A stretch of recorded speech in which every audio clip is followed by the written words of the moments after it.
Welcome back to the Dodgeball World Championships here in Graz, Austria. Terry Thrasher back here with Halen Sky. How are you feeling, Halen, about this match? Oh, I'm so excited for this match. This is going to be a grudge match for sure. It's a rematch from the round robin, and these are teams that have seen each other on the world stage over and over and over again, Terry. Yeah, we actually see these teams. They were in the same group. It's not often that you get the gold medal match between teams who played out of the same group in round robin. Canada coming out on top there with a 4-0 record and a 7-5 victory over the United States in the round robin action. But, I mean, it almost feels like destiny sometimes when these two teams meet in the end. It does indeed, and we did see some phenomenal semifinals out of both teams. Super close calls for both of them. Canada just beating Australia 8-7, and then the U.S. beating Hong Kong 7-6.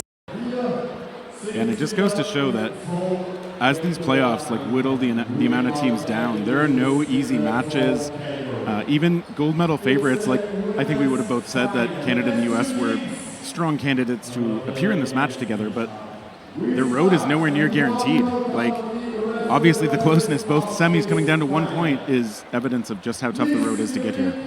No, and we've talked multiple times throughout the week about a top 4 country kind of powerhouse when it comes to foam, and historically that has been Canada, the US, Malaysia, and Australia. And then this year we actually see, last Worlds in 2022, Hong Kong really taking that space, and we do not have a Malaysian women's team this year, and we see Hong Kong once again putting on a phenomenal fight.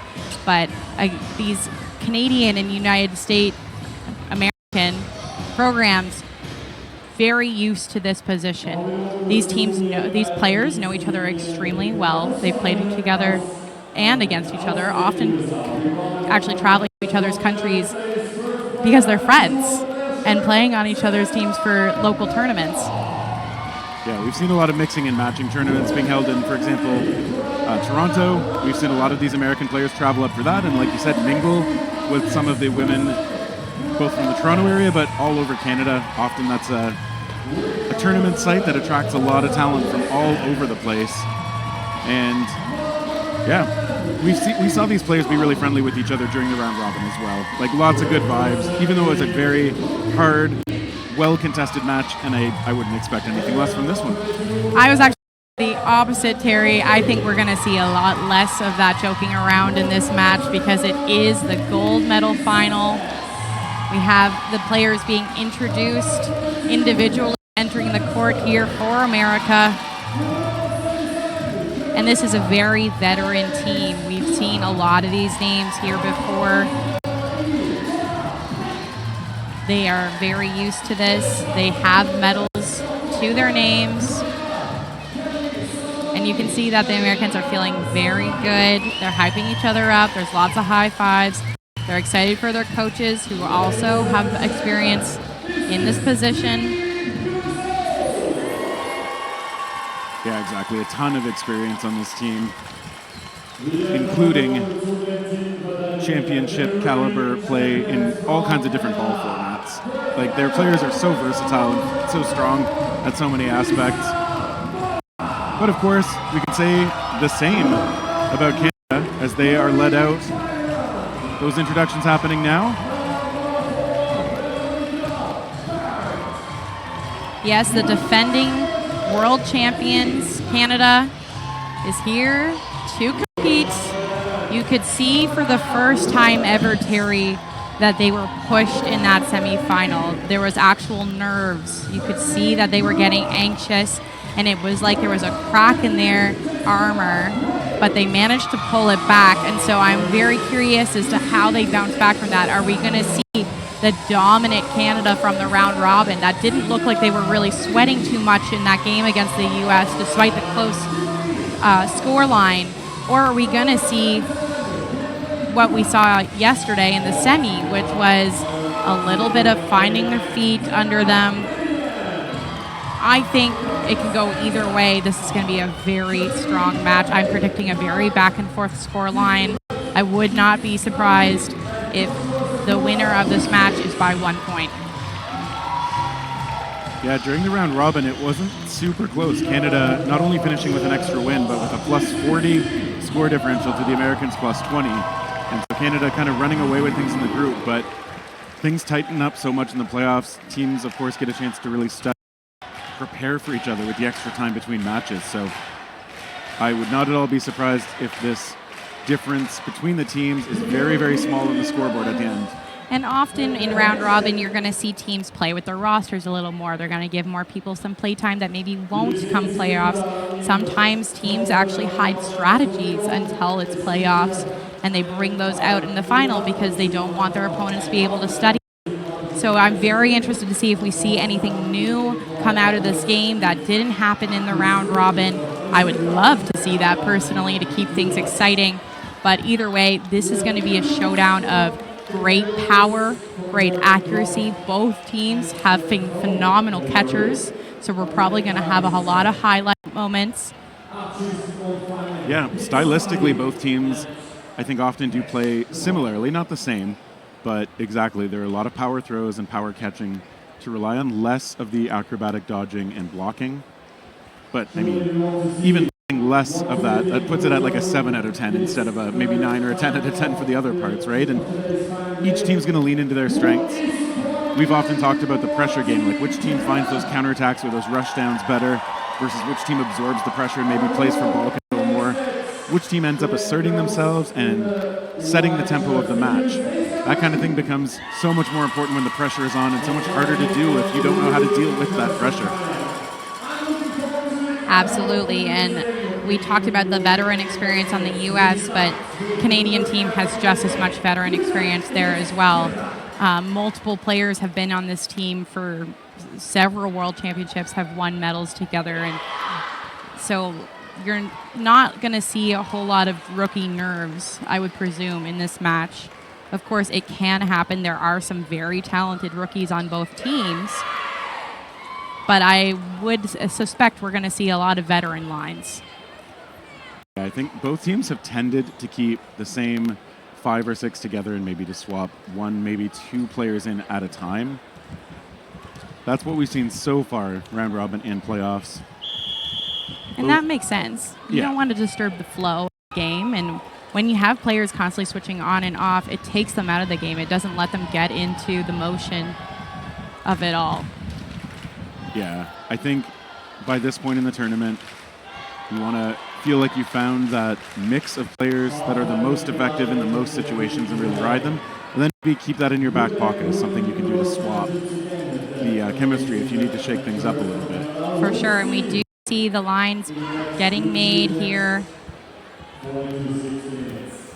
And as expected, very veteran heavy on both sides.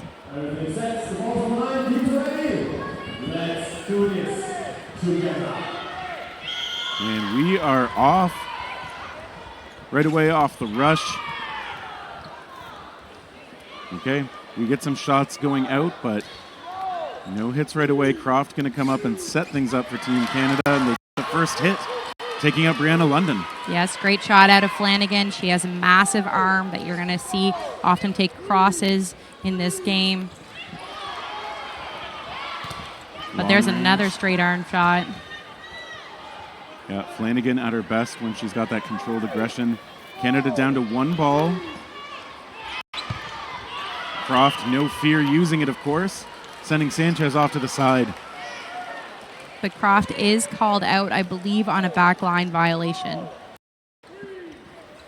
Canada still with the numbers advantage. They go toward Peterson on the side, take her out. And she does a shot to a face. We see her potentially looking for blood, but she's fine.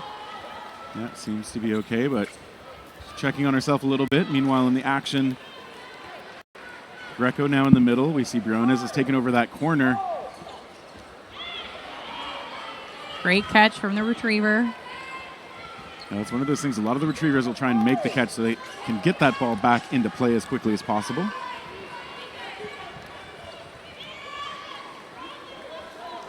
Samantha Greco gets that extra ball, sends it in toward Flanagan. Flanagan, when she was dodging like that, almost left that one right foot trailing out back where Greco was aiming, so maybe something to be a little cautious over. Briones has great timing on that shot, just missing Cynthia Lee.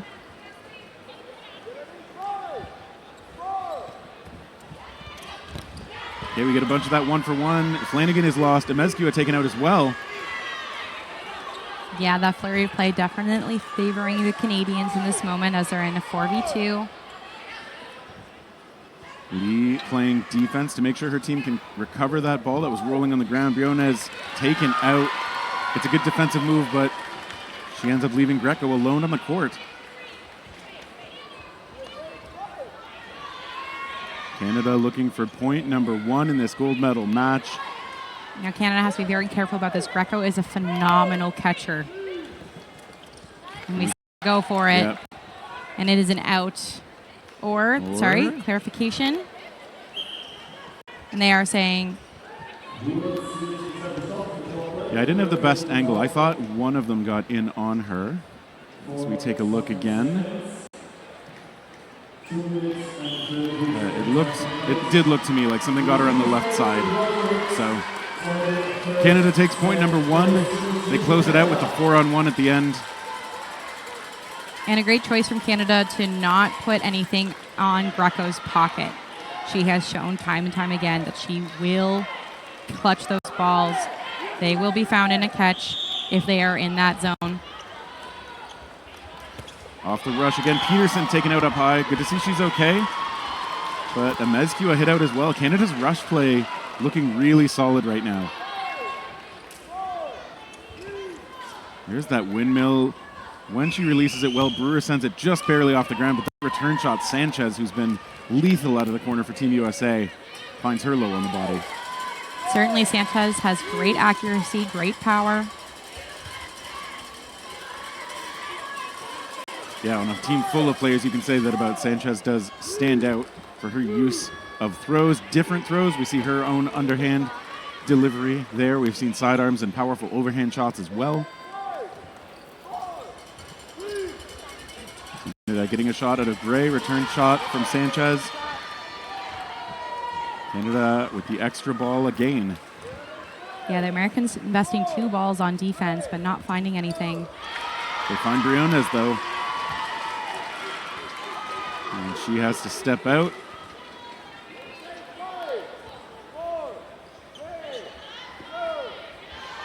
Team's being patient. Brianna London lets that one go into the middle. London hasn't quite found the accuracy yet. Good defense, though. To be honest, Harry, I don't think the team, well, Greco eliminating Rowe, as I'm saying this, the team accuracy from the U.S. not quite there yet. They got to warm it up. They got to make sure that they're aiming small rather than just aiming at a person. We're aiming at a part. I want that left knee. I want that left foot. What can I do to make my aim that much smaller so if I'm a little bit off, it's still on body? Canada playing with a bit of fire with that 10-second count. Greco taken out in a ball that she could not possibly catch. I feel like we have to almost mention that when Canada smartly puts it off the catching zone on her. Well, that ball pops up. Sanchez does secure it. I think that catch is good. Well, the refs are definitely going to have to talk about it. Did Sanchez have control of the ball before her foot hit the outside boundaries? Hopefully this replay will catch it for us. No. Oh, no, I think that plant foot did touchdown well outside the line. But will the refs have seen it? It's so much harder to determine live when we have a replay. It's very obvious for us. Yeah, that is true. Those bang-bang moments, sometimes as a ref too, it's hard to even know what you're going to need to pay attention to. So that's one of the skills that the referees who've done a lot of great work here in this tournament do manage. And they make what we believe to be the right call, us having the benefit of the instant replay. And so you've got to applaud the effort. Sanchez getting to that ball just couldn't quite do it from inbounds. Yeah, it was a great heads-up play, but just not quite executed to the level that she wanted. Brianna London, again, one of those Team USA veterans out there on the court. I'm sure she is comfortable enough in this situation. Comes on up, looks to attack toward Gray, who has to just get her head out of the way. Again, this time she has the luxury of a blocker. She's just going to push London back. Force her to reset. Now the rush down. Nope. They're just going to let her scramble back. She showed catch from the ground. Canada would rather just set up, take the shot with up to 3 now. And that is by far the intelligent decision. London, a great catcher. She wants Canada to throw a solo at her, but they're being patient, using their teamwork, and that's what you need to do to close these kinds of points. Yeah, exactly. London wants to draw in an over-aggressive move from one of these Canadian throwers, something she's got a good play to make a catch on. Canada doesn't want to give that to her. Ooh, she comes really close to that back line. Good body control to keep off of it, though. And you're going to see Cynthia Lee come up with that last ball. Will she go for a trade option? No, she's also not the target as London looks toward Croft. And I like that, mixing it up, not always going toward the ball handler. London, long-range shot, takes out Gray. It's a good patient play from Brianna London.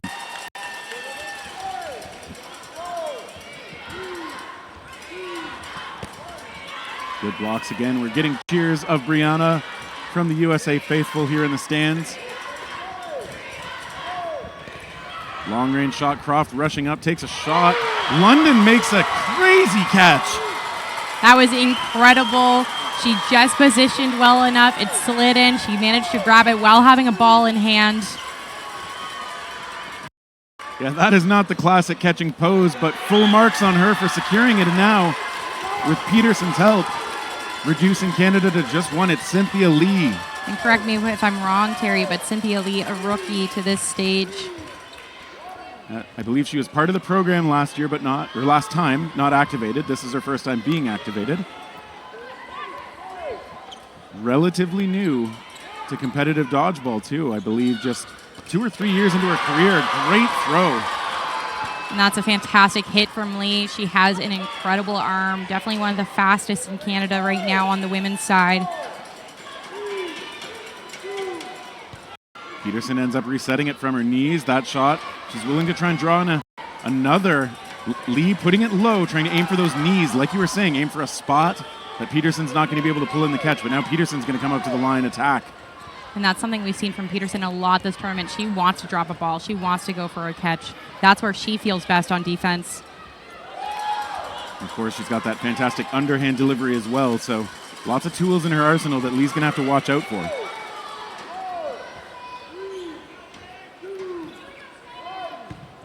Oh, it's a hit. Cynthia Lee ends up clutching it out for Team Canada, who go up 2-0. What an incredible point. We have an amazing catch from London. Then we have an elimination on Flanagan. There we see the catch as London. It hits her low on the body. She falls back right up against the line, but hangs onto that ball. Wow, just grabbing it against her leg with the ball in hand. But Cynthia Lee's arm, just so strong. And this is what I mean, Terry, when I say it's not catches that win matches. It's throws. I think you're going to notice every time it's not the catches. Here we go. A fresh point. Team USA need to get themselves on the board, and obviously they've been oh so close after that last one. Team Canada keeping up the pressure, though. They're going to keep 3 balls on defense. Always nice when you can do that. It's Briones who goes in on Flanagan. And Nemescua traded out on the other side as well.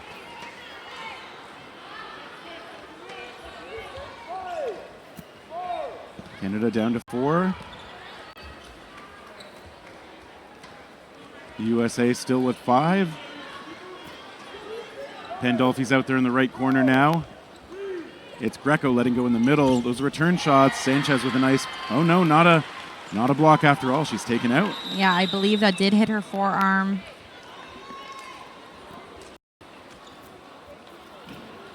But we have the mop entering the court. It's a mopping moment. Just one.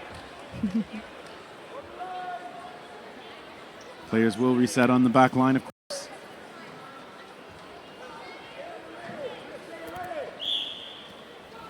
We have nearly reached the halfway mark of the first half. Team USA up at the line. They attack. There's counters coming out. Jess Gray providing that pressure out of the left corner for Canada as you're looking at it on the screen. Peterson ends up attacking that way.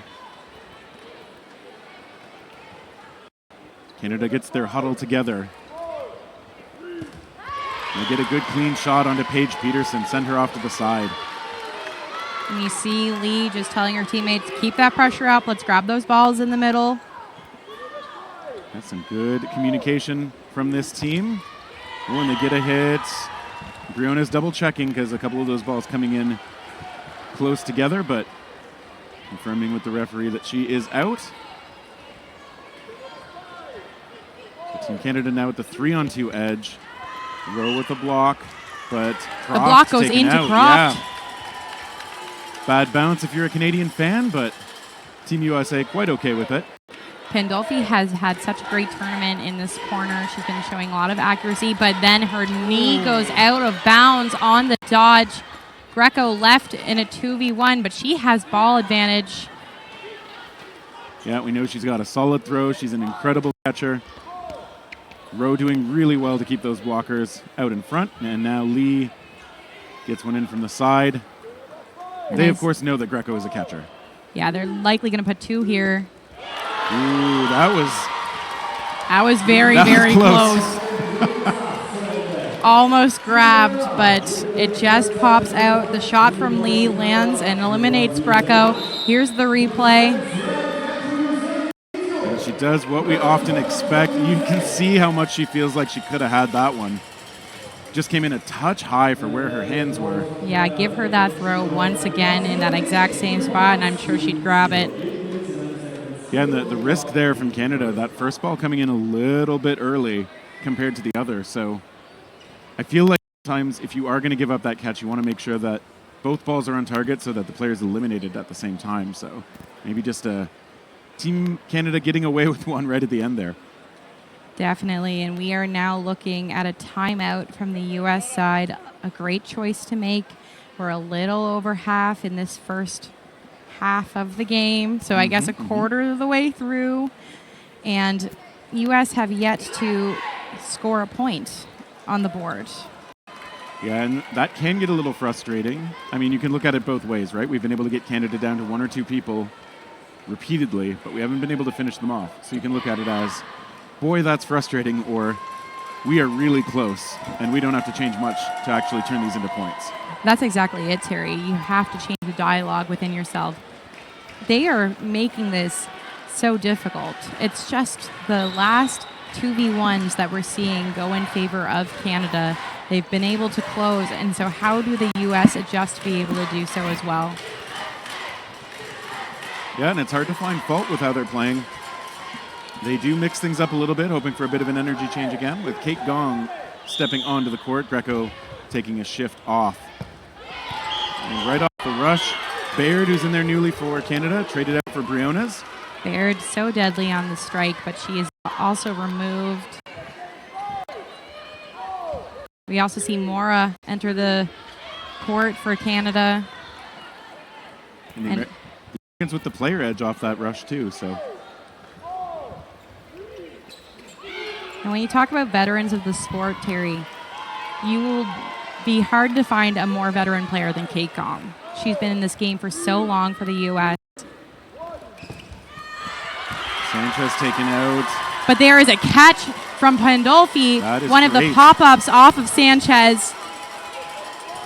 And suddenly it's a 5v3 for the U.S. Got the awareness from Pandolfi there to track it down. Just excellent. Especially from all the way across the other corner. That's right. They try toward Gong this time, but return shot from Amezcua missing high.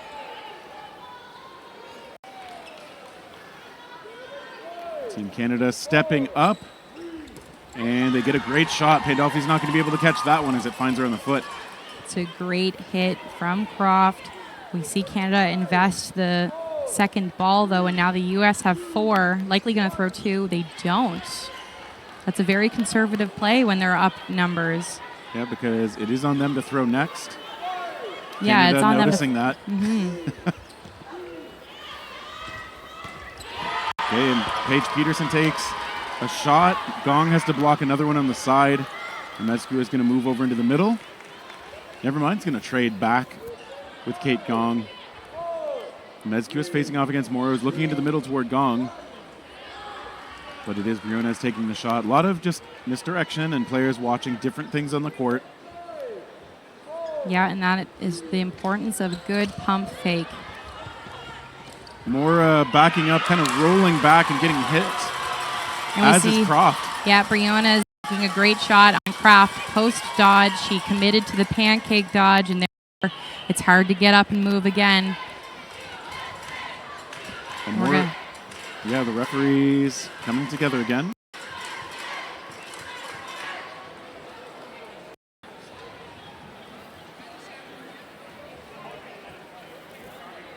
We were told we would have a mic to be able to hear in on these conversations, but unfortunately has yet to come through. Yeah. Unless they said nothing as they came together, we're not sure what happened there yet.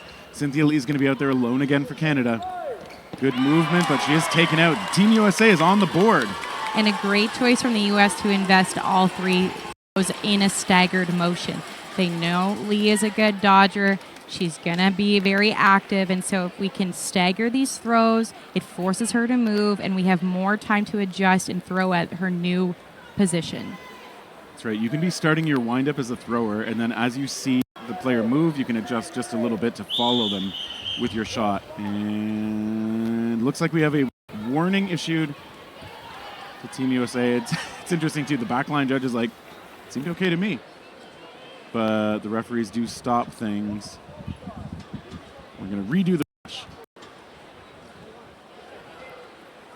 Refs have different angles for some of this stuff. The rush, Baird, as we mentioned, often dangerous, but this time just faking. Everybody just faking. That means it's going to be on Team USA to send the first one over. It's a Mezcua. Good exchanges from both sides. But we do have 6-on-6 for at least a little bit longer. Nice block. Katie Sanchez out of the left corner again. Yeah, some nice strong fakes out of the Canadians to try to set up that throw. But it's Sanchez who breaks a block on Mora.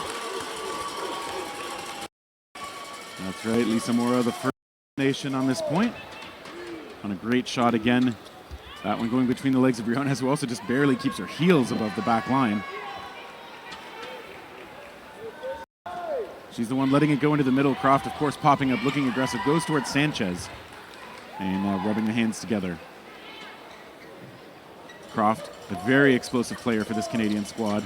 And then Shauna Rowe, herself a veteran on this Canadian team since, I think, 2014, so tons of experience for her as well. Mezcua with a follow-on shot. Lee gets under it and calls things out to her team. I like this. Mezcua is going to get another ball. Trust shown by her teammates. She's going to play in the middle. Okay, but they do get one hit. Sanchez taken out. And that is often what's going to happen when you give a team 5 balls. They're going to make a hit. Are the U.S. going to be able to do it back to Canada? No, but it is Croft who's going to make that aggressive shot from the middle. She's so great at popping up after a dodge and taking a shot of opportunity when people are trying to backtrack. Exactly. She pops up super well. A hallmark of her game. Now the Americans again. They have the extra 2 balls. Team Canada really throwing freely here. Croft is going to have it in the middle. You see her come up and take a shot. Take out Kate Gong immediately. Wow. What a misdirection from Croft. She shifted her hips to make it look like she was going to throw it at Mezcua and then released on a no-look right side at Gong. Yeah, that's some great throwing mechanics from Kenley Croft, who's had one of the stronger throws in the team ever since she joined them. Mezcua is going to be solo now. And there is the hit from Croft, might we note. Of course, set up by her teammates.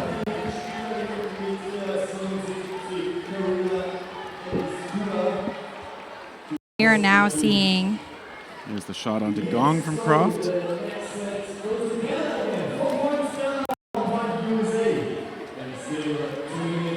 And here's the finish onto a Mezcua who is doing the right thing, coming out aggressively.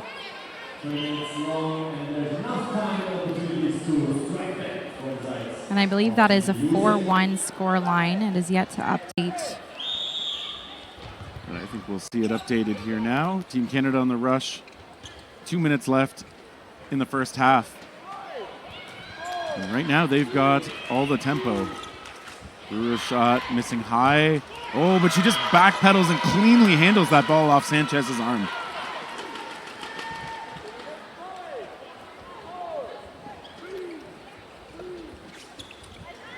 Team Canada sends one in. Okay, they get a graze on Amezcua as well, who has to join Sanchez on the side. Team USA going to try and get a player back here. They do. It's Croft, who obviously would seem like a priority target. Yeah, that's a great start for the Americans to eliminate her. And they also have 5 balls, so will there be another one? They go for Flanagan, another big arm, eliminated. And I don't know if we've discussed it, but Biron is on the court for Canada. Yeah, her first time in this match. And she is eliminated. Pandolfi, great throw. This is what the Americans need. They need that accuracy. This is a bit of a do-or-die point. You never want to go down 5-1. So if they can make it a 2-4 going to the second half, that's doable, Terry. They can still bring that back. For sure. It's a world of difference. Okay, good attacks. Good backpedaling from the Americans as well. One of those footwork things that you have to work on. Canada using an awful lot of that time. They came really close to the 10 seconds. And they are going to be going into no blocking, though there is a discussion. Oh, my apology. There's 15 seconds on the clock before no blocking. The question is, did Mora release that ball before the 10-second shot clock was up? Yeah, because we heard the whistle, and it's possible the ref, blew it after the ball was released, but honestly, it was really close. And Can we have an auditory replay? That's right. Maybe some sort of graphic that lights up when the whistle started being blown, but... This is a big decision from the refs, because if it is determined that the call is made, and I believe they are saying the throw was made on time. Yeah, even with only 15 seconds left, as I think you were about to say, like 6 balls on one side is very dangerous if you're the recipients. Absolutely. Long range try from Brewer gets through onto Kate Gong. And Brewer, probably one of the most successful people in the women's game from a backline throw. So accurate and so casual from that corner. I know, especially that windmill delivery looking almost effortless. And we are now going to go into no blocking. Terry, the U.S. need this point if they want to stay in this match. It's not the all or nothing point. There's still 20 minutes to game. Anything can happen in the second half. But if they want to keep this close, they want to keep it within reach, they have to win this point. You're right. It's so much harder if they don't get this one. Canada very aware of that, of course. And it is 3-on-3, so this point is up for grabs as much as it can be. And Peterson taken out. Brewer settling her team down while they wait for that ball to get back on side. Pandolfi and London still out there for Team USA. Pandolfi's the target. London gets caught by Baird. Pandolfi, I think, just checking that she was hit. I believe she was before the catch was thrown, but... Just looking for clarification. You always should check, but I do agree, Terry. I do think it was a hit. Yeah, I thought so. She is wisely. She's staying on the court while this is talked over by the officials. Canada had already celebrated. I believe they thought they got the hit, so...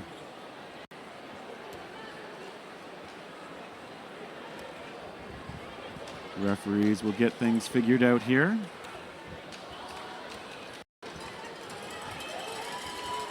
Now they talk with the Canadian coaches.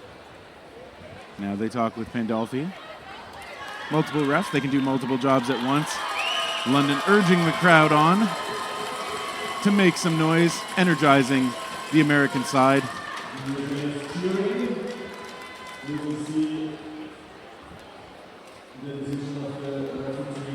And like I said, Terry, it's not all lost. Even No. if the call is that Pandolfi is out and Canada goes up 5-1, that's 4 points, right? And if the Americans have a really strong second half, they can get those 4 points back. We've seen 6 sets here in the first half, so it's not impossible. But it means that they really need to stop the bleeding. They can't allow Canada to be getting more points. They have to basically win almost every point from here on out if they want to have a chance to secure this gold medal. 100%. And personally, I think the biggest thing that the U.S. needs to do in order to ensure that a little more, I think they need to focus a little more on their team throws.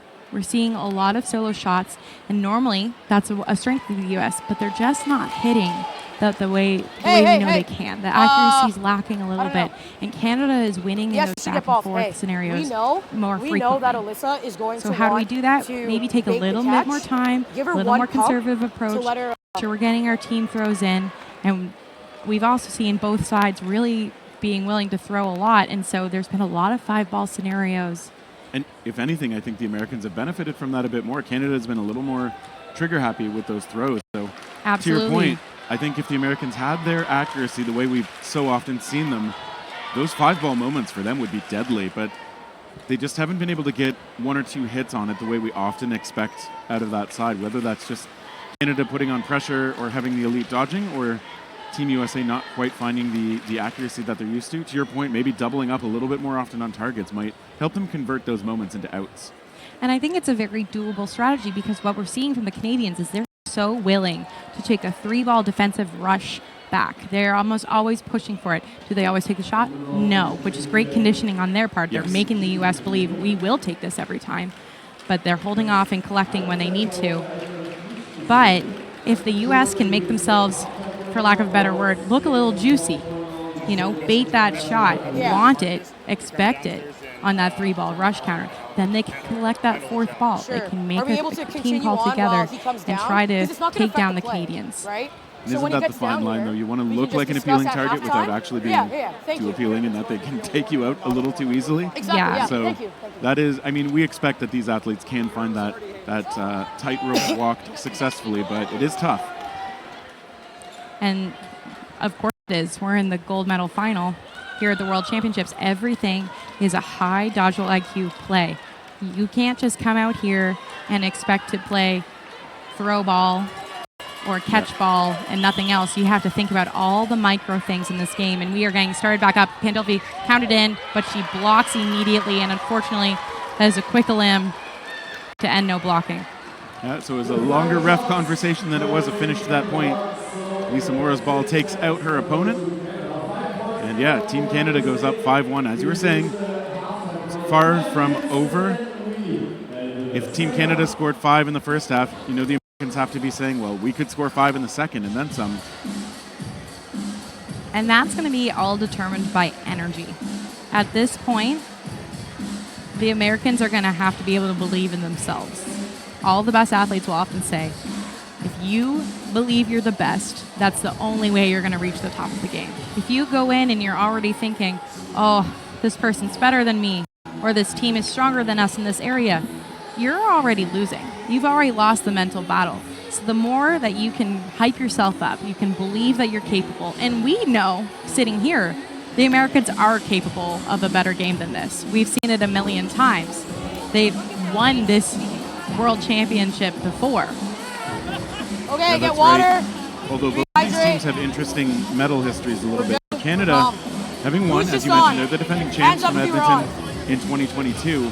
The Americans actually not medaling in that tournament, taken out, I think, by Hong Kong in the round right before, and then falling to Australia in the bronze medal match, if I remember correctly. But before that, the United States won the gold over Malaysia in the women's final in Cancun.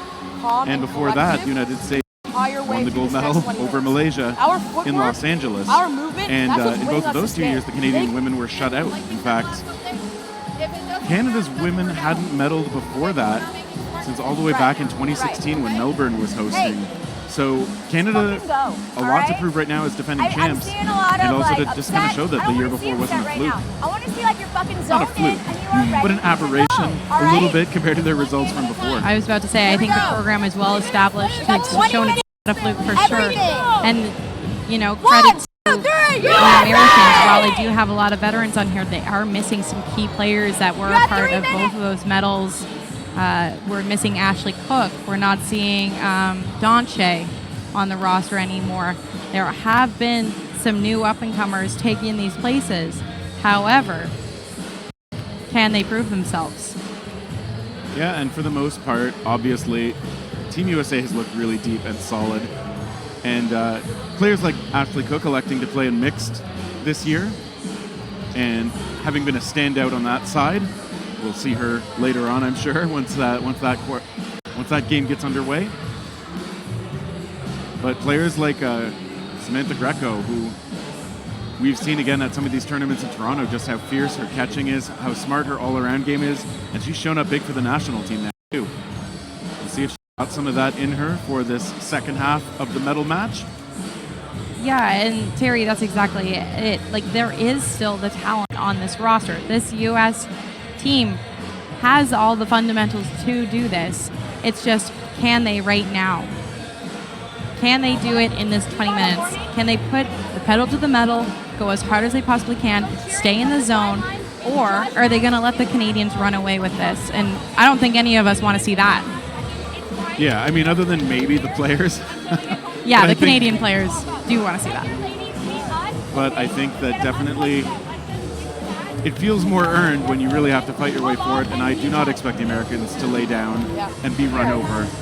You gotta make bigger moves. All right. We see over, and the coaches for the Americans discussing. You can clearly see the coaches are talking about, we need more laterals. And that is such a great point. Laterals are queen when it comes to it's so much easier to get out of the way of the ball with a left to right movement, because when you do, you're often set up to move again with ease. But if you take a jump, if you go down, often you're stuck. That follow-up throw can nail you, and it's very easy to hit a stationary target. Yeah, and that's Coach Brenda Kramer sharing some wisdom with the team. Kramer, also former Team USA member who's in the coaching role this year. And what can we say about the Canadians? I mean, we've been talking a lot about how the U.S. can come back into this game, but what the Canadians do to put the nail in the coffin? First and foremost, that strike has been deadly all tournament, making sure that they get something or someone on top, potentially two, put them in a very strong position to start.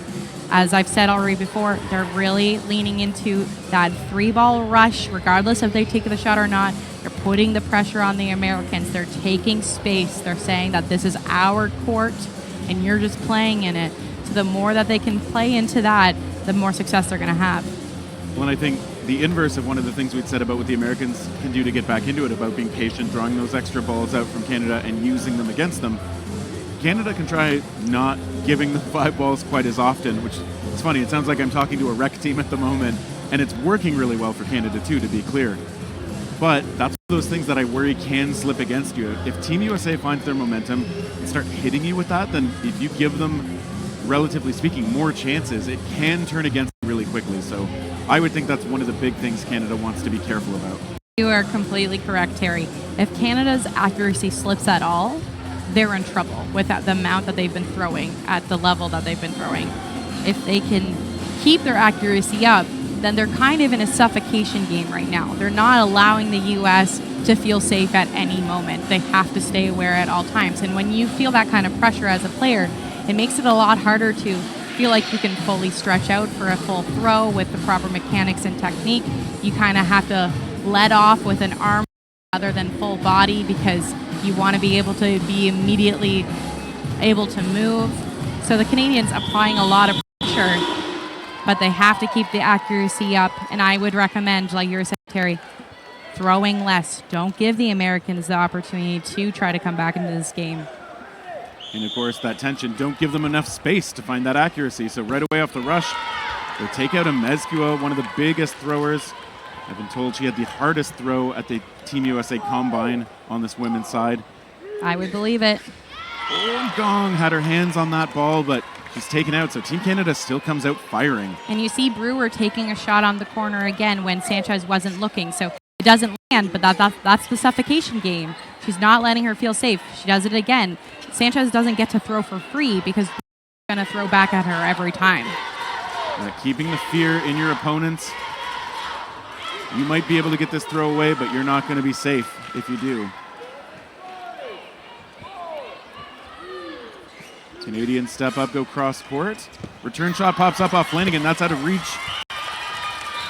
Peterson, though, is out as well. And I think the call is a second player out. Croft heads off to the side as well. So officials indicating a hit there. Terry, as soon as the Americans make one hit, the Canadians make two. And that's the game we've been seeing. And boy, have they been making it work so far. Sanchez cautiously almost stepping up. Brewer has to flamingo out of the way of that ball. Brianna London shares the ball over, the extra ball over. Blocks with the one she has still in hand. Mora's hot shot is on target. A good try toward Biron. She's such a good middle player. It's easy to aim for her, but she's a great dodger and a great catcher. She's hard to hit, and when you put it on target, she's a great catch. So it makes you want to put it off center for her, which makes it easier for her to dodge. But I like what we're seeing out of the Americans in the fact that they're taking cross shots. They're not aiming specifically at ball. They did throw a Brewer there, but overall they're trying to make sure that they're hitting someone that doesn't have a defense. 100%. I like the shot selection so far from Team USA, but it is tough when you're looking at a 4-2 player deficit. Just one thrown in from Baird. And I do think Canada can comfortably, for now, keep two on defense. Ooh, force the Americans to make a hit like that, finally taking Biron out. It's a great shot from Sanchez, and you see her make that change-up again. And that's another change-up. 2 for 2 is Katie Sanchez on those last two throws. Yeah, she can hit with an underhand, she can hit with an overhand, and she's applying pressure here. Mora breaking beautiful. that block, and with the flex. London attacked by Baird when she was getting a ball in. Canada not letting up on that aggression at all. Brianna London's ball skips short. Team Canada, they're going to set up this time. And this is a scary two to face if you're London. Baird just with a fantastic cross shot. Mora so fast to chase you down. Lisa Mora comes up and just fakes. You can, of course, follow that ball coming in as Mora did with her blocker. Had a good amount of spin. Yeah, Brianna London's got so many tools in her throwing toolbox. And she's taken out. It might have been Baird's ball that did it. Mora's ball made sure. I agree, Terry. I think Baird made the hit, but Mora just following up to make sure it's not a discussion that the refs have to go through. I like that. As Baird stepped off, she put her neck fan onto Brewer. Brewer is like, thanks. Wait, I don't need this right now. I'm going back on the court.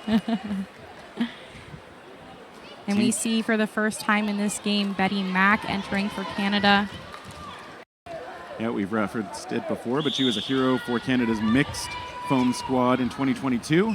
This year in the women's program, Brewer taken out off the rush. Peterson's ball doing its job.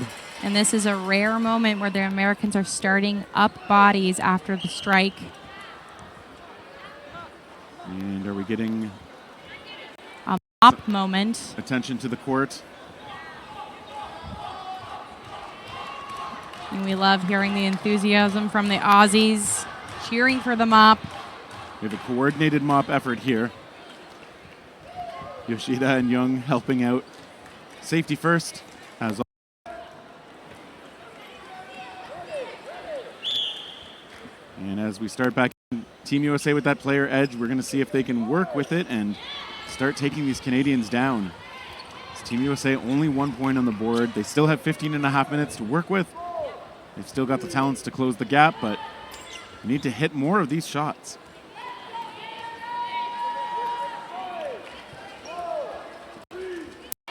Shot from Amescu into the middle, missing Mack. Good coverage from Sanchez, so no shots can be taken on Amescu. Long range tries. Okay, and there's Lee managing the hit on Pandolfi. Yeah, the Americans getting very aggressive onto defense. They threw 2 crosses, neither of them landing, and Pandolfi getting lost in the exchange. Now Peterson eliminated with the last ball as she drops it to go for the catch. Yeah, both shots from Canada right on target there. They know Peterson likes to look for those low grabs. There's a hit as well. Amezcua taken out. Canada still firing on all cylinders. Canada is just looking too accurate, Terry. The balls aren't being wasted. Every shot is counting for something. And unfortunately, that's not the same story for the Americans.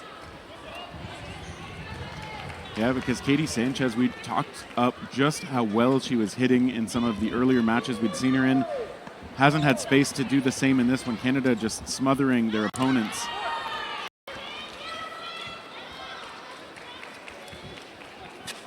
It's the maple syrup attack. Is that what the play's called? Do you have their playbook? Let's say yes. Nobody fact-checked that. Baird making the call from the middle. And they get it over toward London. Good block from her. We get some dueling Canada and USA chants from the crowd. Good shot toward Biron, but it skips just before her.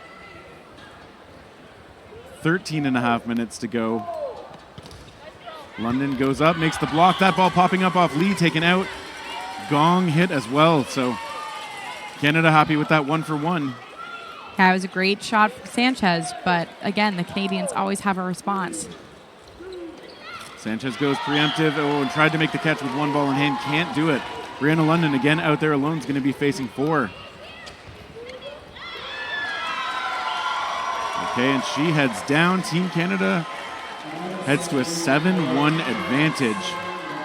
And you see the frustration setting in for the Americans. This isn't a usual scoreline for these two teams when they go back and forth, but it just feels like no matter what the Americans do, Canada has the upper hand. And it's a significant one at that when we see a scoreline of 7-1, 12 minutes left. That's on average probably around 4 points left in this game, which even if the U.S. won every single one of those points, it's not enough. Yeah, they will look to push the pace. They brought in Elisa Westman. And Canadians have brought in Tiffany Wong. Yeah, so both teams tinkering a little bit with their lineups. Team Canada. Okay, And Westman with the catch. Gets a grab off the ball from Rowe. That's a good way to make an immediate impact. Exactly, and when you have a player walk in and do something like that, you have to wonder, why didn't they put her in earlier? That's right. Brewer hit out too.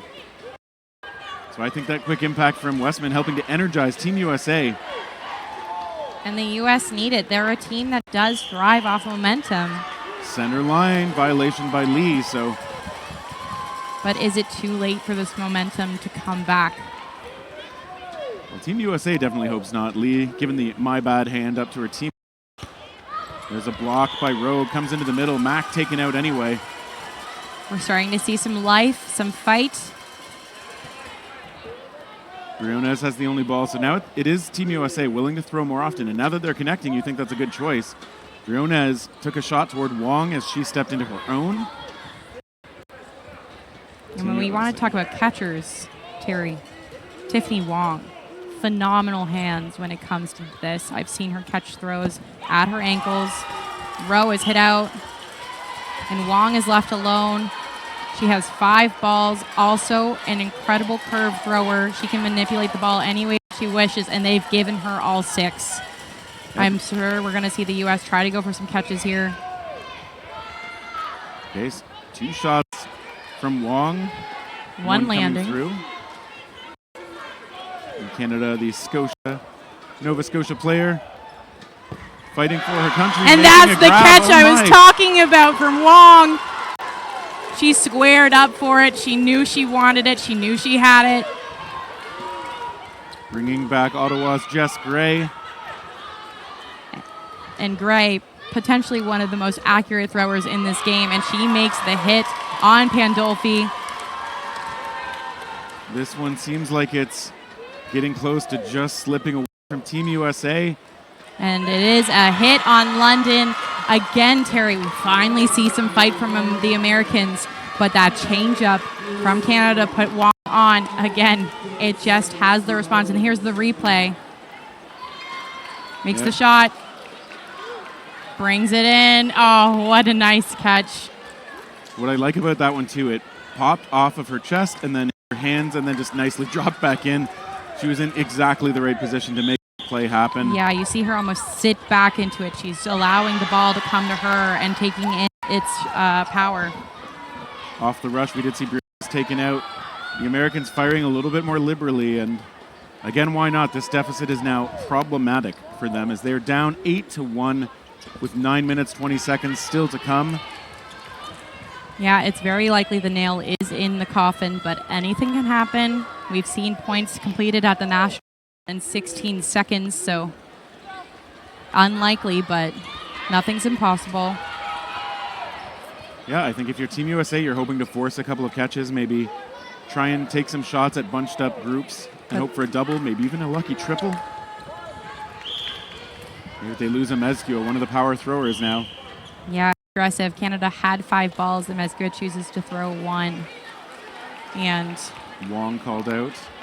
Oh. Defense being played by Westman here, unable to save London. Team Canada willing to play it slow. It's a little too early to play the pure clock game, but there's also no need to rush from them. Okay, good shot. Pandolfi taking out Mack. And Terry, I have to wonder, why isn't the U.S. making more of a roster adjustment? I think we're now seeing players getting frustrated. This line clearly isn't working. They are down 8-1. So why not send in new blood? See if something different is going to make a difference. Excuse the repetition there. But Lee making a great hit on Westman. Pandolfi eliminating Flanagan. But when you're down this far, you got to search for something. Yeah, it is one of the tools available if you're a coach. Mix up the lineup a bit. Nice block again as Shauna Rose secures that ball for her side after defensing the shot. Sanchez tries to force the catch, but that one is up on the shoulder. Great accuracy from Gray. Canadian attack. Popped up, and now a return shot. Great shot onto Gray. That one just missing Rowe as she crouches down. Now you're going to see Lee and Rowe. Both players have been in this position before. And I believe that throw count was actually on Canada, but Pandolfi chose to throw, resetting the shot clock. Oh, and that one sticks in on Alyssa Pandolfi.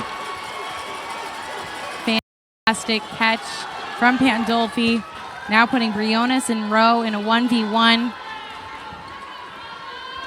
Opposing captains duel here. Shauna Rowe up at the line. Now she's going to get a chance. Unfettered access on the shot and takes out Briones, who had a hand on the ball but couldn't tip it to herself in time. Canada, I mean, that's got to be the knockout blow if it wasn't before.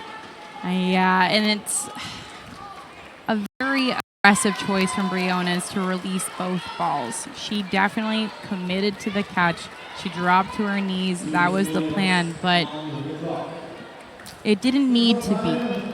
She could have kept the ball, kept a ball, looked for the block, had more of a chance to fight back, but when you commit to the catch, it's such a high-risk decision, and it just doesn't go in her favor. It's true. I don't hate the choice, though, given how late it is and how much forcing a moment like that is one of the things that needs to be kept in mind for the Americans. If you're going to play for, if not the win, at least closing the gap here. Greco comes out hard with the fakes in the middle.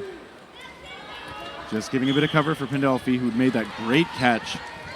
And Mezcua removes Wong. We do see a shoelace untied on Del Rosario, but no one has called it. She just notices it now. Yeah, I'd like to see a pause. And Baird now trying to draw attention to it. Shoelace. Shoelace.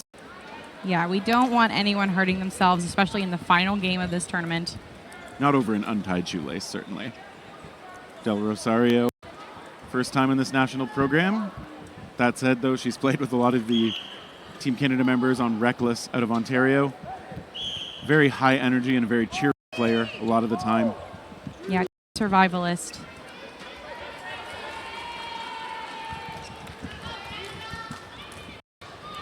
Team USA, they get a call into the middle from Greco. There's a shot toward Baird, who gets the block. And that's that catch from Greco that we've been talking about. So decisive. I like how she doesn't even celebrate. She just comes back up, gets right back, pump fakes. Because that's just a normal part of her game. And that's the right decision. You always want to be immediately offering some pressure and coverage when you have a ball. She goes for another one. Those cross-court shots from Canada just too wide of an angle. Yeah, but we know that's a big part of her game, so Greco so quick with that. Able to make one of them. Not able to make the second, but that's okay. Team Canada this time looking toward a Mescu, a return shot. This one from Pandolfi on Flanagan. Team USA 4 players to 3, but with 4 minutes and a bit to go, it is a Herculean task now for them to make up this gap. Yeah, I think it's safe to say, Terry, that it's not happening. So at this point, the Americans, they just got to have fun. Play for pride, play for experience, play for friendship. Well, that wasn't a friendly thing to do, hitting Barrett up high, but it's a thing to do on the court. Yeah, great shot out of London. The U.S. players wanting to end on a high note. Great shot from Del Rosario. Yeah, Mescu diving for that ball, but it was a little too far away. 2-on-2, though. Still doable for the Americans. They've got London and Westman out there. Tries from both sides as Westman protecting her teammate. Del Rosario now has to tie the other shoelace. That is the other shoe causing a problem now. But she's quick on it. She remembers her fundamentals. Two bunny under. ears. Oh, okay, that one, yep.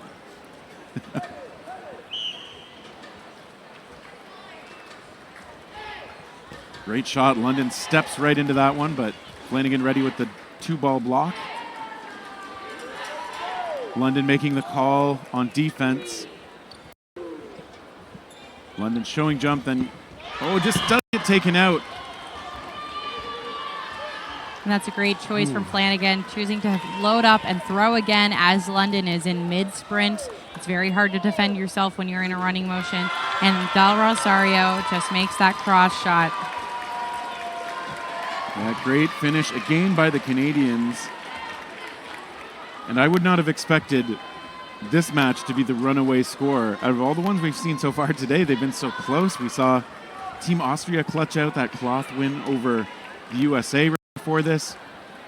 We saw the American men win in foam over Malaysia in a super close match, and this one hasn't been close for a while, surprisingly. No, and it is a rematch from the round robin, and as I said in our preamble, Canada looked very in control of that game the entire time despite the score, so they likely came into this feeling very confident about their strategy and what they wanted to do, making adjustments from that round robin, and it has not looked close since then. Yeah, and definitely I would have bet the score being a lot closer than this, but Team Canada really asserting themselves, really executing well. And some great movement from Mac there on that dodge. She's going right, she's going left, she's going down, right. And nothing finds anyone. She is an energy player for sure. Westman's ball flies a little high. She wipes her hands off on the tights, trying to make sure she gets a better grip to finish off this match in the remaining 90 seconds. I think both teams are going to be playing it a little bit more loose now. Yeah, why not? Have some fun. Make some shots. See if you can get that catch. Yeah, give yourself an Instagram moment, if nothing else here. Mac, great work on defense, playing out high in the danger zone. Yeah, she has no fear about those close ranges. But right corner needing a ball. Mora finally gets one.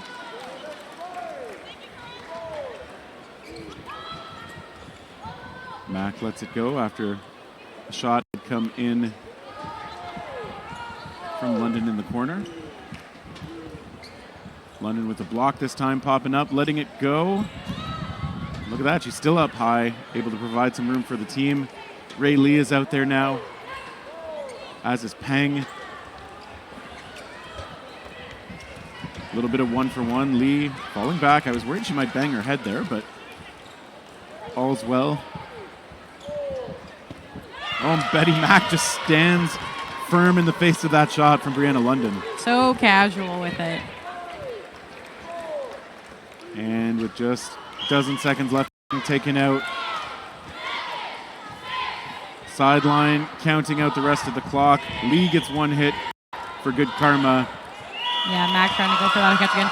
And it is a gold medal finish for Canada, the repeated World Championships, defending their title from 2022. And what an assertive performance from them. They were in control from the beginning. They built the lead from the first point. Barely let the American players breathe.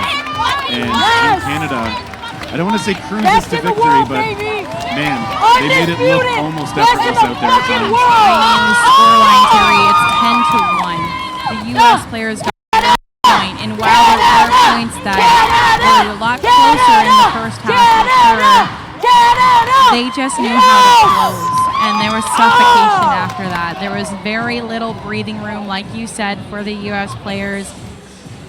You could tell the energy and the mental for the Americans just dropped. In the Canadians, it was just getting higher. Any new player they put on the court came on and did work.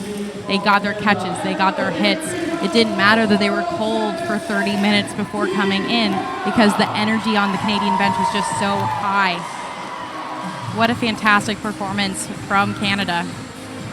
And Team USA, despite a tough result here in the final match, they have been so strong in so much of this tournament. And so congrats to them on a strong run that did unfortunately end here with defeat. But that is going to do it for this foam women's match. We're going to have a cloth women's match coming up next. So if you stick around, you are going to see Austria face Northern Ireland in cloth action. Yeah, that's going to be a tale of two giants in the women's cloth division. So stick around for that. This will be my last broadcast for this World Championships. I think this will be mine too. So thank you for everyone who's been along for the ride with us. There is, of course, plenty more gold medal action here to come. That's the Dodgeball World Championships in Graz, Austria, the Raiffeisen Sport Park. We hope we'll see you back for those matches. I'm Halen Sky. I'm Terry Thrasher. Thanks for joining us.